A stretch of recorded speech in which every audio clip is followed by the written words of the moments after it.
1 लाख का इनामी डकैत शैतान उर्फ इफ्तेखार एनकाउंटर में ढेर।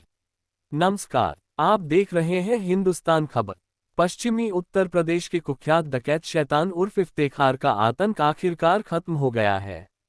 बरेली पुलिस ने गुरुवार तड़के हुई मुठभेड़ में इस 1 लाख के इनामी डकैत को ढेर कर दिया। ये वही शैतान है जिसने कई जिलों में खून और लूट की दहशत फैलाई थी। पुलिस फोर्स एनकाउंटर साइट बरामद हथियारों के फुटेज।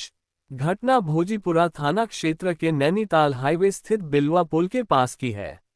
एसएसपी अनुराग आर्य के नेतृत्व में सौग और 3 थानों की टीम ने शैतान को घेर लिया था। पुलिस को देखते ही उसने फायरिंग शुरू कर दी। करीब 17 राउंड गोलियां चली। जवाबी कार्रवाई में गोली लगने से शैतान ढेर हो गया। मुठभेड़ में सौग हेड कांस्टेबल राहुल घायल हुए हैं, जिन्हें अस्पताल में भर्ती कराया गया है।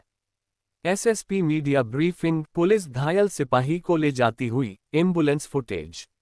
मौके से पुलिस को 32 बोर की पिस्टल, 2 मैगजीन, 17 कारतूस, बाइक और नकदी बरामद हुई है। डकैत का एक साथी मौके से फरार है, जिसकी तलाश में पुलिस लगातार दबिश दे रही है। एसएसपी अनुराग आर्य के अनुसार मारा गया अपराधी बेहद चालाक था। उसने पुलिस को भ्रमित करने के लिए 12 नाम और 5 पते तक अपनाए थे। कभी इफ्तेखार, कभी शैतान, कभी सोल्जर तो कभी धूम बनकर वारदात करता था।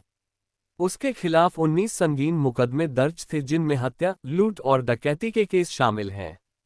वह कासगंज जिले के कादरगंज का रहने वाला था और इन दिनों गाजियाबाद के टीला मोड़ में छिपा हुआ था।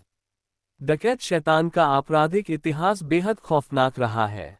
2006 में फरीदपुर मंदिर डकैती हत्याकांड, 2012 में बाराबंकी पुलिस कस्टडी से फरारी और 2020 में 50,000 के इनामी के रूप में दोबारा गिरफ्तारी। अब इस बार 1 लाख के इनामी के तौर पर उसका अंत पुलिस एनकाउंटर में हुआ।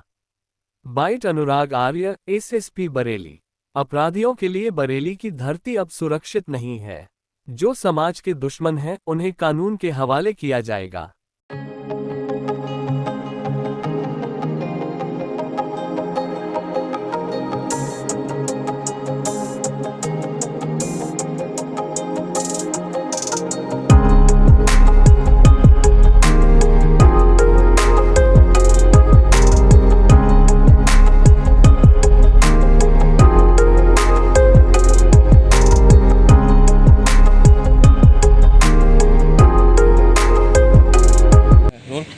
सर 1 लाख रुपए का इनामी बदमाश मुठभेड़ में ढेर हुआ है। कौन था और क्या प्रोफाइल है इसका? वर्ष 2024 में बिथरी थाना अंतर्गत डकैती की घटना में एक वांछित अपराधी था इफ्तिकार उर्फ सोल्जर उर्फ शैतान, जिसके ऊपर 1 लाख रुपए का पुरस्कार घोषित था इसकी गिरफ्तारी के लिए। इसके बारे में पुलिस की टीमें लगातार इसको सर्च कर रही थी। आज सुबह पुलिस को ये इनपुट मिला था कि इसका शहर के अंदर मूवमेंट है। हमारी जो एसओजी टीम्स हैं और थाने की टीम्स हैं, उनके द्वारा इसका पीछा किया गया। थाना भोजीपुरा अंतर्गत नैनीताल हाईवे के पास बिलवा पुल के पास में इसके द्वारा पुलिस पार्टी के ऊपर फायर किया गया। पुलिस के द्वारा घेर के इसको गिरफ्तार करने का प्रयास किया गया, लेकिन ये और इसका एक और साथी, दोनों लोग मोटरसाइकिल से थे, इनके द्वारा लगातार पुलिस पार्टी पे फायर किया गया। आत्मरक्षा सेल्फ डिफेंस में पुलिस के द्वारा भी कंट्रोल्ड फायरिंग की गई, जिसमें इसको गोली लगी। दूसरा साथी इसका फरार हो गया। इसको सीएससी हॉस्पिटल जब भेजा गया तो वहाँ से इसको रेफर किया गया जिला अस्पताल में ब्रॉड डेड डिक्लेयर कर दिया गया है।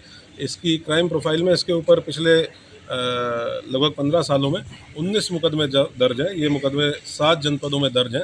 इन 19 मुकदमों में 4 मुकदमे ऐसे हैं जिसमें डकैती विद हत्या के प्रकरण है। थाना फरीदपुर जो जनपद बरेली में पड़ता है, वहाँ भी वर्ष 2006 में एक पुजारी की हत्या और डकैती के संबंध में एक मुकदमा दर्ज है, जिसमें ये अपने साथियों के साथ जेल गया था। इसके बारे में अन्य जानकारियाँ भी की जा रही हैं कि और कहाँ, क्योंकि इसके टोटल अब तक 12 नाम हम लोगों को पता चल चुके हैं और 5 एड्रेसेस इसके पता चले हैं, जो इसने अलग अलग मुकदमों में 12 नाम और एड्रेसेस यूज़ किए हैं। तो न्यायिक प्रक्रिया से बचने के लिए और पुलिस को गुमराह करने के लिए, माननीय न्यायालय को गुमराह करने के लिए इसके द्वारा ऐसी टैक्टिक्स अपनाई गई थी। हमारी फील्ड यूनिट मौके पर एविडेंस कलेक्ट कर रही है। इस पूरी कार्रवाई में एसओजी का एक सिपाही कांस्टेबल राहुल को भी बाजू में गोली लगी है, जिसका उपचार कराया जा रहा है। बाकी जो फोरेंसिक टीम है वो एविडेंस कलेक्ट करेगी और आगे बताया जा रहा है 2012 में भी बाराबंकी से पुलिस कस्टडी से फरार हो गया। हाँ, ये वर्ष 2012 में बहराइच जनपद से पुलिस कस्टडी से फरार हुआ था। 8 साल तक फरार रहा था। इसके ऊपर पहले भी 50,000 रुपये का इनाम घोषित था। वर्ष 2020 में इसको गिरफ्तार किया गया था। टोटल बरेली में कितने मुकदमों में वांछित था सर? ये अभी हम लोग बरेली में बिथरी में जो डकैती का मुकदमा दर्ज है उसमें ये वांछित था, और अन्य भी इसके बरेली के जितने मुकदमे हैं वो आपराधिक इतिहास हम लोगों में पता कर रहे हैं।